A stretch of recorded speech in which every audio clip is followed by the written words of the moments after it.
Hey everybody, I wanted to give you an update on the game that I was working on over the weekend and a couple of other things.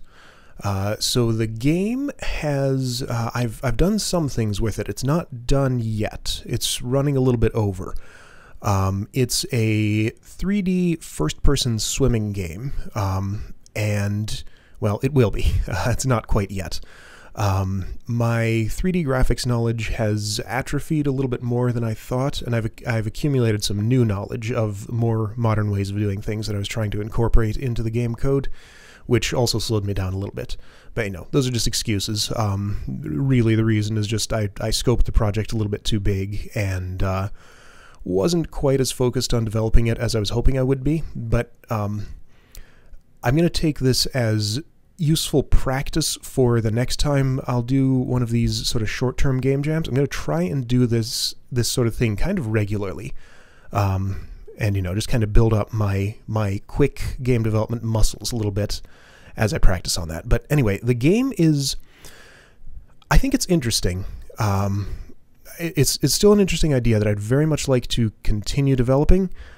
So you might have noticed a little less reflection in my glasses there. I just got a screen out of the way. Right, I'll try and put maybe a little bit of footage or screenshots or something up on screen just so you can sort of see what it looks like. What I did over the weekend was I made a very basic 3D renderer, which works on axis-aligned bounding boxes, so basically cubes that are not necessarily cubes, if that makes any sense. So I have a simple level format. Maybe I'll put a sample of what it looks like on screen. So basically you define bounding boxes in 3 dimensions and give them a couple of properties to tell them what they look like, how they behave. And the game takes that data and kind of welds them together at the places where they join. So like if I have a big box up here and then a littler box down here that intersects it, I have some code in there that will sort of split up the floor of the larger box so that there's a hole in the middle you can go down, for example. So that was kind of an interesting problem that I hadn't had to solve before. It works. The code actually worked better than I expected it to, but it took a little bit of effort to get it to do the job. I'm aware that the wall textures look terrible, but I'll work on the art a little bit more as it goes on. It needs some gameplay first so I can prove the concept. But anyway, so that's what the game, that's the status of the game. I don't think it'll take me too much longer, but I'll just keep working on it as I have time and get it done as quickly as possible and try not to let it turn into one of these projects that drags on for months at a time. So unrelated to all that, there's something that I wanted to talk to you guys about that might be a thing you'd be interested in. There is a game that someone I know on Twitter is working on. He's been working on it for years. He has a Kickstarter campaign going right now for it.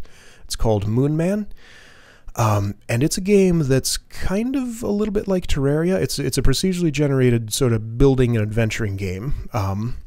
So yeah, if you look at it, it'll remind you of Terraria or Starbound, but it plays differently from those things.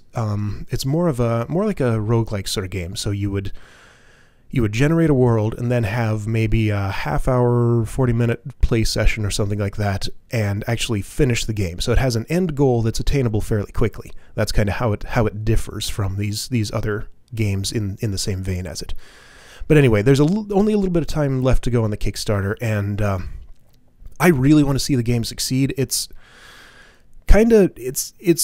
the way the donations are coming in, it'll be within spitting distance of its goal, but I feel like it's kind of in danger of not making it, and I really want to see it funded. So if any of you guys can throw a few dollars his way, if you think the game looks good, that would help him out a lot.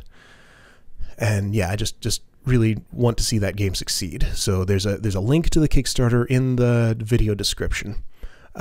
Take a look at it, see if the game is to your interest, and if it is, then consider donating a little bit to its development.